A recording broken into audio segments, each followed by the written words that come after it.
ఇంకొంతమంది హీరోల పేర్లు చెప్తా. జస్ట్ వన్ లైన్ చెప్పు. One okay. లైన్‌లో మీకు ఇన్‌స్పైర్ అయింది గానీ ఆ హీరో ఎందుకు ఇష్టం అనేది. హ్మ్. జూనియర్ ఎన్టీఆర్ గారు, డాన్స్, అల్లు అర్జున్ గారు, స్టైలిష్‌నెస్, ప్రభాస్ గారు, హ్యాండ్సమ్.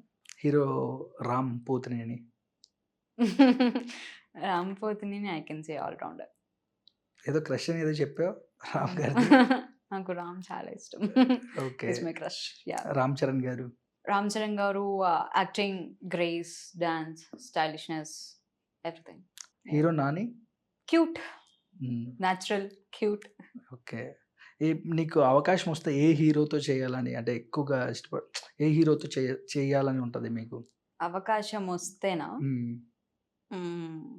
రామ్ చరణ్ గారు, హ్మ్. నాని గారు, రామ్ అండ్ నా అదృష్టం బావుంటే మహేష్ బాబు గారు. ఓకే. యాహ్! ఓకే. ఫైనల్‌గా ఇంకా నెక్స్ట్ అప్‌కమింగ్ పెద్ద మూవీస్ ఏమైనా ఉన్నాయా? నెక్స్ట్ 2 కూడా మంచి movies. Hmm. I won't say big or small అని బికాజ్ నా దృష్టిలో సినిమా అనేది పెద్ద విషయమే. హ్మ్. నాది పెద్ద సినిమానా, చిన్న సినిమానా I won't judge film with the budgets or the cast or crew. సినిమా హ్మ్. అంటే నాకు పెద్దది. సో, నెక్స్ట్ వచ్చే 2 సినిమాలు కూడా పెద్దవే నాకు.